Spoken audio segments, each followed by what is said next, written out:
When a routine traffic stop turns into a career-defining moment, a police officer's worst assumptions collide with a truth he never saw coming. His target is the man who holds his future in his hands.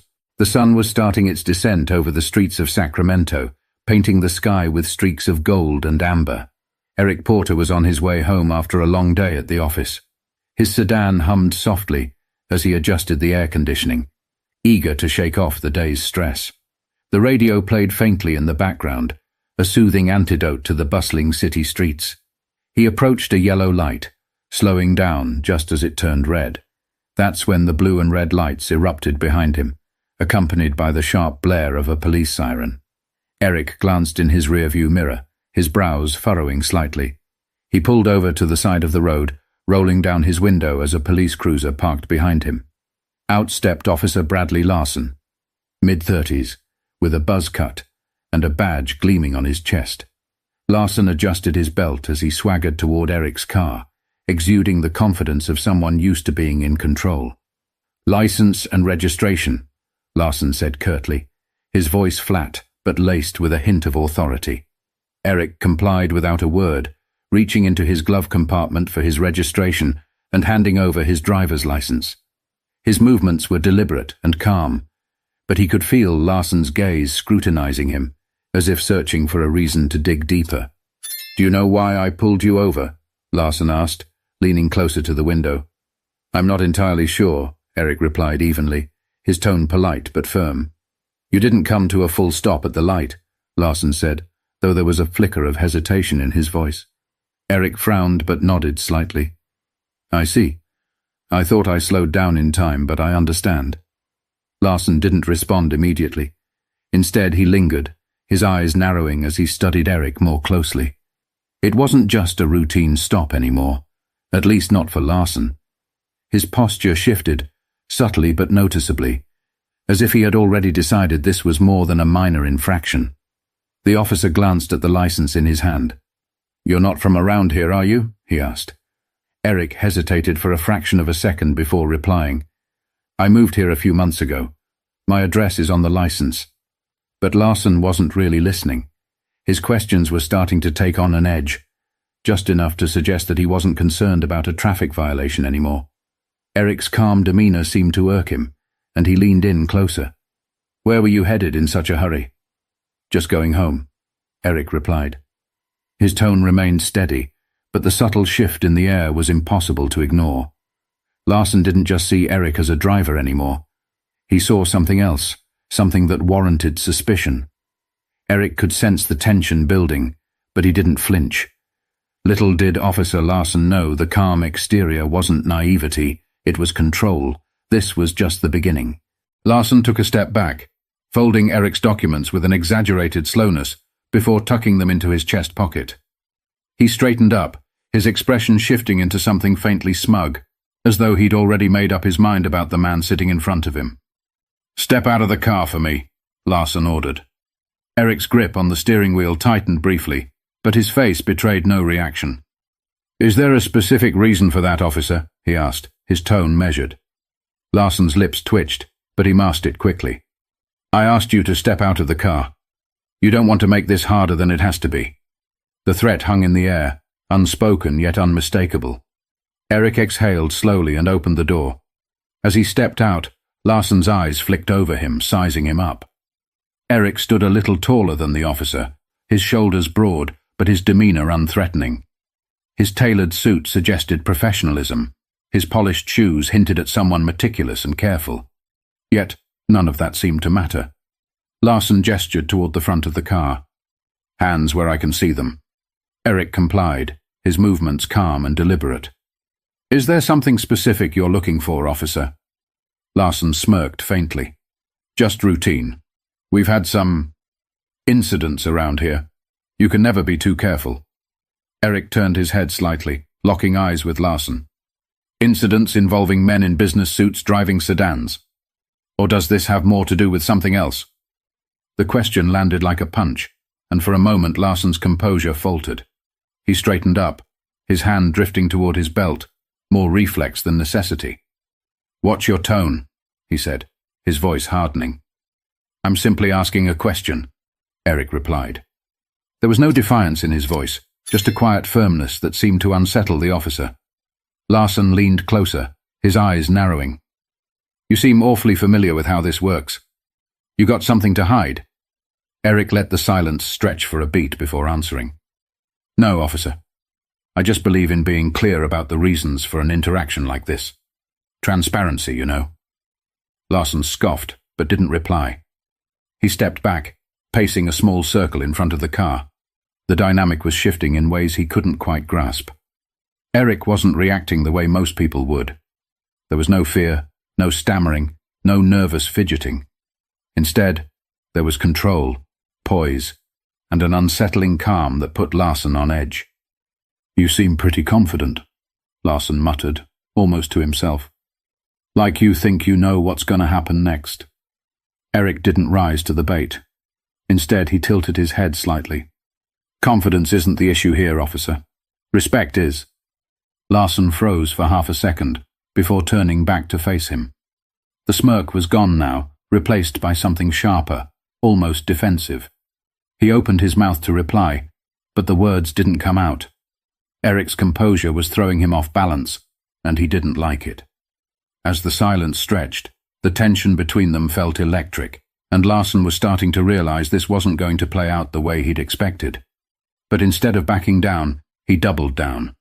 The real test was about to begin. Larsson tapped his fingers against the holster on his belt, his frustration barely concealed. He wasn't used to being challenged, especially not by someone who looked like Eric. His gaze flicked back to the sedan, as though searching for a justification he hadn't yet manufactured.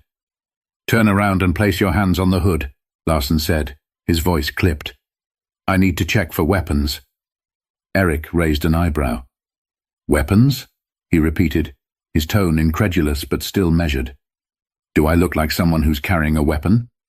Larsson's jaw tightened, and for a moment his composure cracked. I'm not going to ask you again. Eric hesitated, a flicker of something unreadable passing across his face.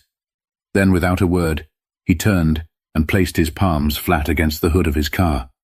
Larsson approached, the crunch of his boots on the asphalt breaking the uneasy silence. The officer patted Eric down in quick, rough movements, his hands lingering a little longer than necessary. It wasn't just a search. It was an attempt to assert dominance, to provoke a reaction. But Eric didn't flinch, didn't stiffen, didn't so much as shift under the invasive scrutiny. You're clean, Larsson muttered, stepping back. The admission sounded begrudging, like he was irritated that he hadn't found anything to justify his suspicion. Eric turned to face him, his expression calm but his eyes sharp. Of course I am, he said simply. Now, officer, if you're done. I'm not done, Larsson interrupted, his voice rising slightly.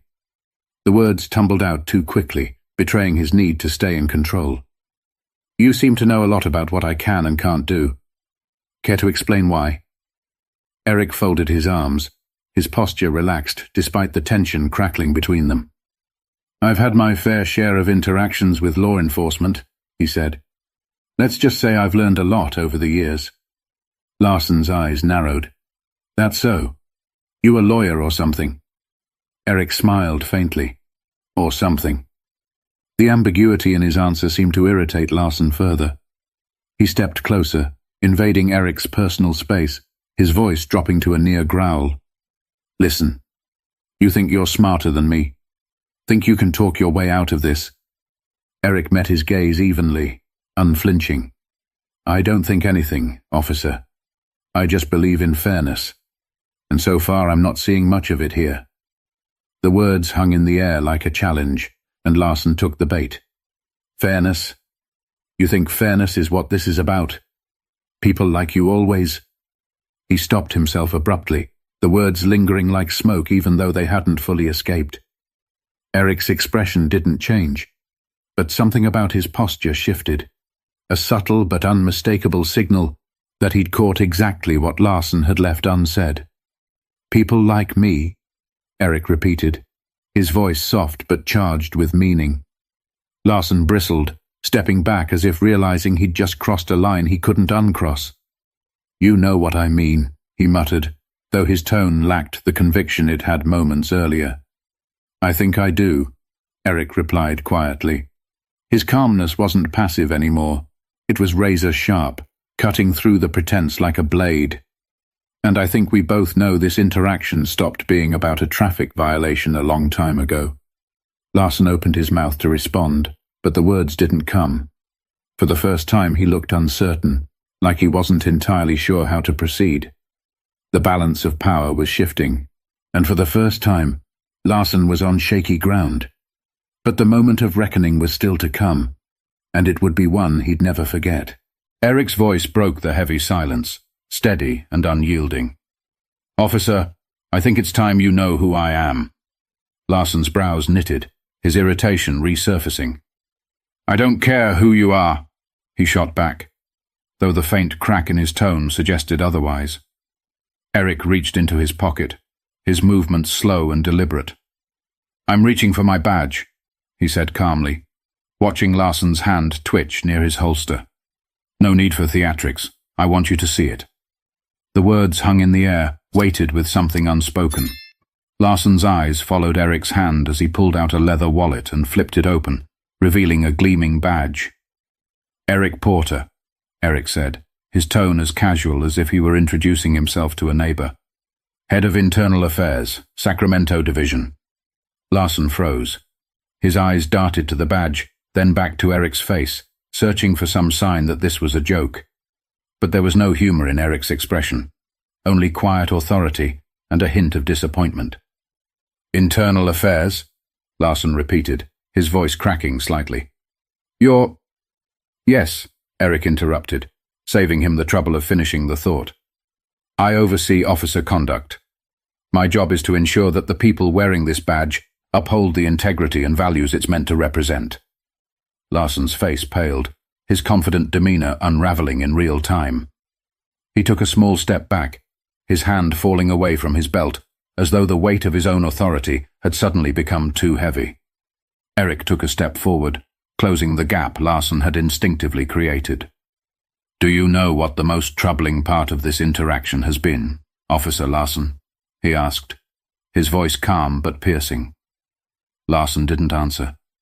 He looked like a man who had just realized he'd walked into quicksand and had no idea how to escape. "It's not the profiling," Eric continued. "Though that's bad enough. It's not the baseless escalation either. It's the fact that you've done all of this without even realizing who you were talking to. You assumed that I wouldn't know my rights, that I wouldn't understand the laws you're sworn to uphold. And why?" Larson opened his mouth, but no words came. Eric's gaze bore into him, unrelenting. "Because I didn't fit your idea of someone deserving respect," Eric finished for him. His words weren't angry, but they carried the weight of an indictment. "And that's not just a problem for me, officer. That's a problem for everyone you encounter in this uniform." Larson's shoulders sagged slightly, the full weight of Eric's words landing squarely on him. He glanced down at the badge in Eric's hand again, as if it might somehow disappear if he didn't look too closely. Eric stepped back, giving Larson a moment to breathe, but his voice didn't lose its edge. "Here's what's going to happen," he said.